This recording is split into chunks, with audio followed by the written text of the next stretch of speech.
मेरे प्रिय साथियों नमस्कार। तो आज हम डीएलएड साइंस के लघुत्तरीय प्रश्नों की क्लास आपको देने जा रहे हैं।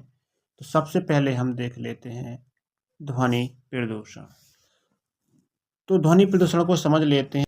सामान्य बातचीत की ध्वनि से यदि तीव्र ध्वनि शोर कहलाती है। जो शोर होता है वो एक अवांछनीय ध्वनि है, अतः शोर ही ध्वनि प्रदूषण कहलाता है। तो जो सामान्य बातचीत होती है, जो हमारे कानों को अच्छी लगती है, वो ध्वनि प्रदूषण में नहीं आती है। ऐसी ध्वनि जो सामान्य ध्वनि से अधिक हो, वो शोर कहलाती है। अवांछनीय शोर जिसका कोई मतलब ही नहीं है, वो ध्वनि प्रदूषण के अंतर्गत आता है। सामान्य बातचीत की ध्वनि से यदि अधिक ध्वनि होती है, तो वो ध्वनि प्रदूषण कहलाती है। ध्वनि प्रदूषण के स्रोत क्या है कि ध्वनि प्रदूषण होता कहाँ से है? तो ये होता है फैक्ट्रियों में, उद्योग धंधों में और मशीनों में। परिवहन के साधन जैसे वायुयान, रेलगाड़ी, मोटर और बस, ये सभी क्या करते हैं? ध्वनि प्रदूषण करते हैं। मनोरंजन के साधन जैसे सिनेमा है, रेडियो है, आपका टीवी है, ट्रांजिस्टर है, टेप रिकॉर्डर है इत्यादि, ये ध्वनि प्रदूषण के अंतर्गत आते हैं। जैसे सामाजिक क्रियाकलाप जैसे दीपावली पे आप डीजे बजाते हो, दशहरा पटाखा फोड़ते हो, त्योहारों पे भी आप डीजे या पटाखा फोड़ते हो, शादियों में भी पटाखे फोड़ते हो, चुनाव में, हड़ताल में आदि में आप लाउड स्पीकर द्वारा तेज आवाज़ या भाषण देते हो या रात्रि जागरण करते हो, ये सब ध्वनि प्रदूषण के अंतर्गत आ जाता है। तो ध्वनि प्रदूषण के जो हानिकारक प्रभाव हैं वो कौन कौन से हैं?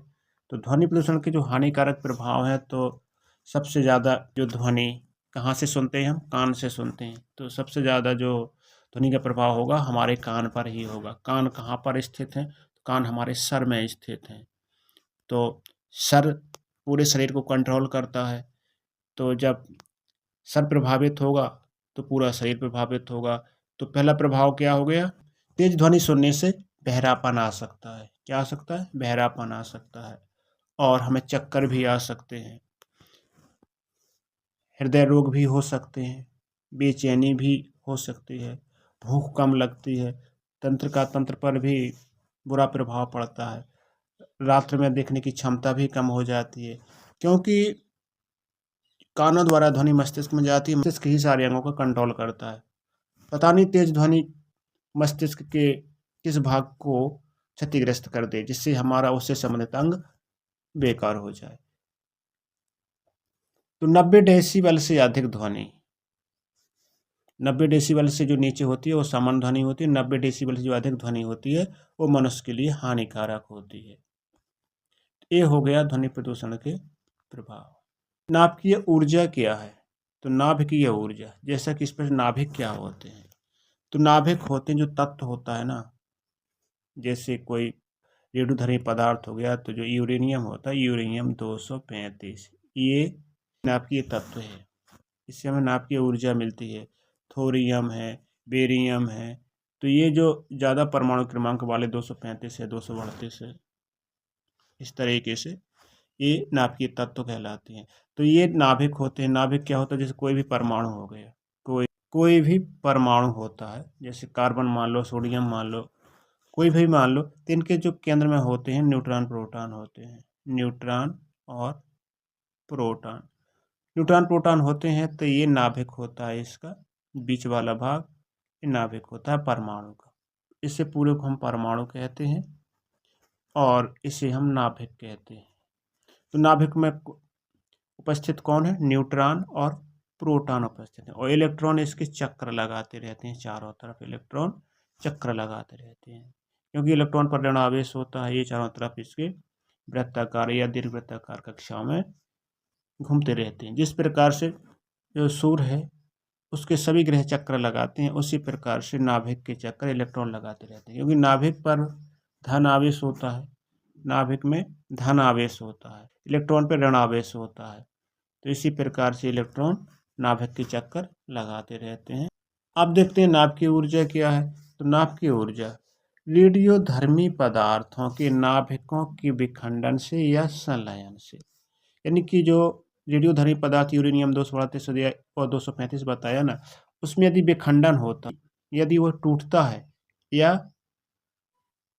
कई परमाणु जुड़ते हैं आपस में, तो उनसे जो ऊर्जा मुक्त होती है, उनसे ऊर्जा जो निकलती है, उसे ही हम नाभिकीय ऊर्जा कहते हैं। जब यूरेनियम के नाभिकों पर कम गति के न्यूट्रॉनों से बमबारी की जाती है, मतलब कि यूरेनियम का नाभिक ये है, इस पे ये न्यूट्रॉन है। अब न्यूट्रॉन को इस पर फेंका गया, इस पर बमबारी की गई, इस पर न्यूट्रॉन फेंका गया, तो जो यूरेनियम है आपका 2 भागों में टूट जाएगा। ऐसे ऐसे टूट जाएगा ये 2 भागों में। तो जैसे एक बेरियम बन गया और एक थोरियम बन गया, इस तरीके से और इलेक्ट्रॉन या कुछ भी अल्फा बीटा गामा किरणें निकल गई। तो जब न्यूट्रॉन की इस पर बमबारी की जाती है यूरेनियम पे, तो ये 2 भागों में या 3 भागों में टूट जाता है। तो ये हल्का नाभिक है न्यूट्रॉन।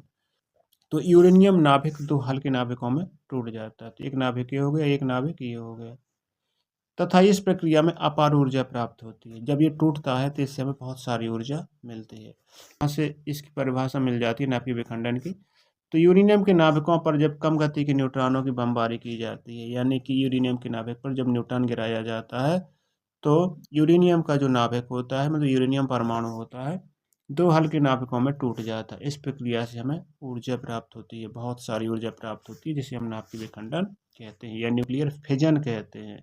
जहाँ ये ऐसी क्रिया होती हैं वो क्या होती है, नाभिकीय भट्टी होती हैं, नाभिकीय भट्टी होती हैं। और नाभिकीय विखंडन द्वारा जो ऊर्जा उत्पन्न की जाती है उसे हम नाभिकीय भट्टी या न्यूक्लियर रिएक्टर कहते हैं, उसे न्यूक्लियर रिएक्टर कहते हैं। जैसे हम न्यूक्लियर रिएक्टर को हम देख लेते हैं, ये परमाणु भट्टियां हैं, जैसे आप देख सकते हैं ये परमाणु भट्टियां हैं, या इसे हम नाभिकीय रिएक्टर भी कहते हैं। इसमें यूरेनियम परमाणु डाले जाते हैं। इसमें जो यूरेनियम परमाणु क्या होता है, रेडियो एक्टिव तत्व होता है। तो रेडियो एक्टिव तत्व इसमें डाले जाते हैं, उनका विखंडन और संलयन की क्रिया इसमें होती है, जिससे हमें ऊर्जा मिलती है, जिससे हमें लाइट बनाई जाती है। तो ये सभी नाभिकीय रिएक्टर लगे हुए हैं या नाभिकीय भट्टियाँ लगी हुई हैं, जहाँ पर हम 235 या यूरेनियम 238 जो रेडियो एक्टिव तत्व होता है उसका इसमें संलयन और विखंडन करवाया जाता है, जिससे हमें ऊर्जा प्राप्त होती है, जिससे हम लाइट बना सकते हैं। की भट्टियों में किस तरीके से धुआं निकल रहा है, यहाँ से लाइट प्राप्त हो रही है, कितनी लाइट चमक रही है, ये सब नाभिकीय भट्टियाँ हैं। नाभिकीय विखंडन यानी कि फिजन, विखंडन को बोलते हैं फिजन, और संलयन को बोलते हैं फ्यूजन। फिजन, ये फिजन, इसे बोलते हैं विखंडन, विखंडन। और फ्यूजन, फ्यूजन को बोलते हैं संलयन। ये 2 क्रियाएं होती हैं हमारी, संलयन और विखंडन। ये अंतर है इसमें नाभिकीय संलयन और नाभिकीय विखंडन में। तो नाभिकीय विखंडन किसी भारी नाभिक यानी यूरेनियम 235 में होता है, और नाभिकीय संलयन किसी हल्के नाभिकों में होता है। तो ये किस नाभिक में होता है, भारी नाभिक में होता है, और ये हल्के नाभिक में होता है। यह सामान्य ताप पर ही ये क्रिया हो जाती है, ये उच्च ताप पर ही ये क्रिया होती है। इसमें 200 मेगावोल्ट ऊर्जा निकलती है, इसमें 20 से 24 मेगावोल्ट ऊर्जा निकलती है। तो संलयन में कम ऊर्जा निकलती है, विखंडन में ज़्यादा ऊर्जा निकलती है। इसे कंट्रोल किया जा सकता है, इसे नियंत्रित किया जा सकता है, इसे कंट्रोल नहीं किया जा सकता। ये क्रिया एक बार स्टार्ट हुई तो बस स्टार्ट हो गई। इसमें अस्थायी नाभिक प्राप्त होते हैं। अस्थायी कैसे, थोड़े समय के लिए रहेंगे, फिर किसी न किसी नाभिक दूसरे में बदल जाएंगे। इसमें स्थायी नाभिक प्राप्त होते हैं। नाभिकीय विखंडन में न्यूट्रॉन होता है, न्यूट्रॉन है नाभिकीय विखंडन में जो क्रिया करवाता है वो न्यूट्रॉन है, और नाभिकीय संलयन में जो क्रिया करवाते हैं वो प्रोटॉन है। इसकी जो क्षमता होती है 0.09% होती है, इसकी क्षमता जो होती है 100% होती है।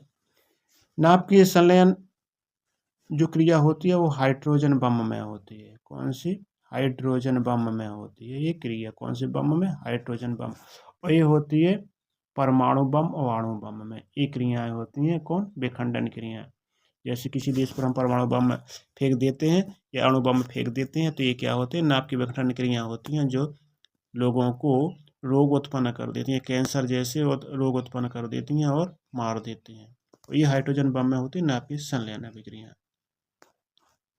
नाभिकीय विखंडन की परिभाषा भी लिख सकते हैं, इससे नाभिकीय संलयन की परिभाषा भी लिख सकते हैं। इस प्रक्रिया में एक भारी नाभिक लगभग समान द्रव्यमान के 2 हल्के नाभिकों में टूट जाता है। इसमें यूरेनियम 235 जो होता है वो 2 भागों में टूट जाता है, उसी के समान वजन वाले वो नाभिक होते हैं। इस प्रक्रिया में 2 हल्के नाभिक जोड़ कर के एक भारी नाभिक बनाते हैं। मतलब इसमें 2 नाभिक जोड़े जाते हैं, एक भारी नाभिक बनाते हैं। इससे जो उत्पन्न ऊर्जा अधिक होती है, इससे उत्पन्न ऊर्जा कम होती है।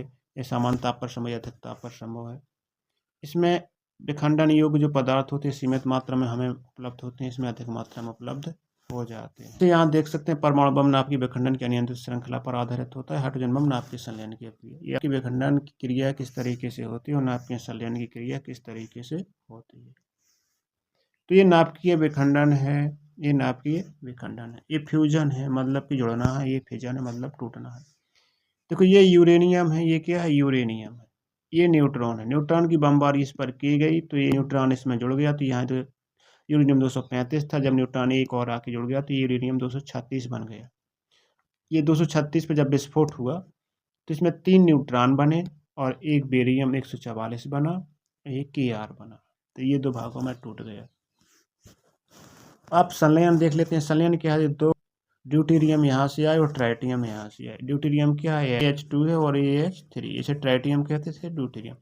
ये दोनों आपस में जुड़े तो क्या ये 5 हो गए, 5 से 1 न्यूट्रॉन निकल गया बाहर और 4 हीलियम बचा, 2He4 बचा तो हीलियम तत्व बन गया।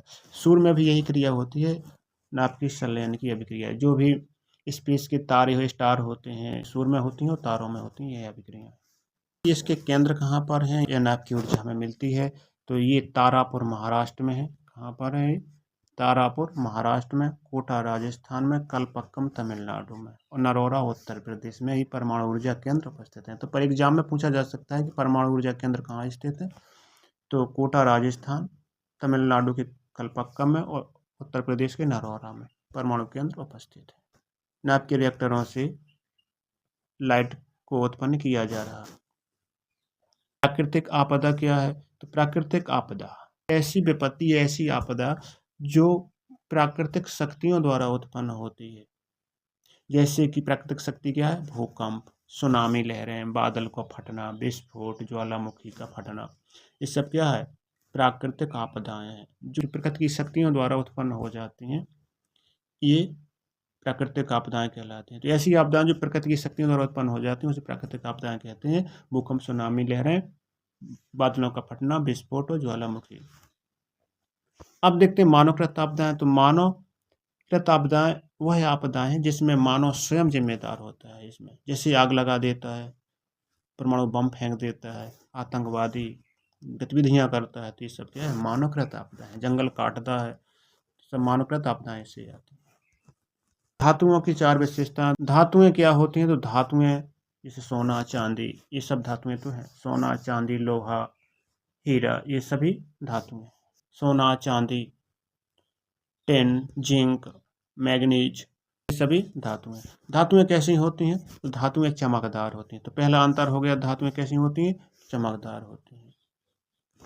और धातुएं अत्यंत कठोर भी होती हैं। दूसरा है धातुएं कठोर होती हैं। धातुओं को पीटकर चादर बनाए जा सकते हैं, धातुओं को खींचकर तार बनाए जा सकते हैं।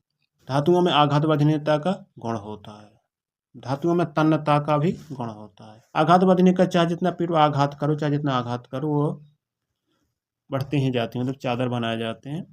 जैसे आपकी चांदी है, सोना है, तो ये आप धातुएं समझ ही गए होंगे। धातुएं चमकदार होती हैं, धातुएं कठोर होती हैं, धातुओं को पीटकर चादर बनाए जाते हैं। पीटना ही आघात वर्धनीयता का गुण है। इसको खींचकर तार बनाए जाते हैं, यह है धातुओं की तन्यता का गुण है। मृदा प्रदूषण क्या है, तो मृदा प्रदूषण क्या है, तो मृदा प्रदूषण से संबंध है कि मृदा में होने वाले प्रदूषण को हम मृदा प्रदूषण कहते हैं। मृदा प्रदूषण के स्रोत क्या हैं, तो मिट्टी में जो प्रदूषण होता है, जैसे आप घरेलू कूड़ा कचरा या डिटर्जेंट फेंक देते हैं, उपयोग में लाई जाने वाली जो पॉलीथीन है वो भी फेंक देते हैं, बाढ़ है, तूफान है, इससे क्या है, मृदा प्रदूषण होता है। क्योंकि जो इनकी उर्वरा सतह होती है, जो जिस पर फसल होती है, वो बाढ़ हो, तूफान में वो मिट्टी बह जाती है। मृदा प्रदूषण के जो प्रभाव हैं वो क्या है, तो मृदा प्रदूषण जब होगा तो फसल का उत्पादन बहुत कम होगा। दूसरा है कि अगर गंदगी रहेगी तो कीट और मक्खियाँ ज़्यादा उत्पन्न होंगी, जिससे बीमारियाँ फैलेंगी। और भी मृदा प्रदूषण के प्रभाव है, जिससे फसल कम होती है। फसल तो कम हो ही गई। मृदा प्रदूषण से जो आहार श्रृंखला है वो भी प्रभावित होती है। मृदा प्रदूषण से पेड़ पौधों की पत्तियां हैं जो वो सूखने लगती हैं, पेड़ पौधों पर उल्टा प्रभाव पड़ता है। तो मृदा प्रदूषण के स्रोत हो गए। मानव के श्वसन तंत्र का नामांकित चित्र बनाइए। तो मानव के श्वसन तंत्र का ये नामांकित चित्र है, ये आप देख सकते हैं नामांकित चित्र। तो सबसे पहले देख लेते हैं हम इसमें, ये है नाक। ये नाक के अंदर से जब हवा जाती है तो इसे नासा मार्ग कहते हैं। अब ये है मुख। मुख के अंदर जहाँ जीभ और दांत रहते हैं उसे मुख गुहा कहते हैं। अब गले में जहाँ पर श्वास के और खाना के दोनों छिद्र ओपन होते हैं, खुले होते हैं, उसे हम ग्रसनी बोलते हैं। और ग्रसनी के नीचे टैटुआ निकला रहता है उसे कंठाच्छाद बोलते हैं। फिर जो श्वास जहाँ से जाती है उस श्वास नली बोलते हैं।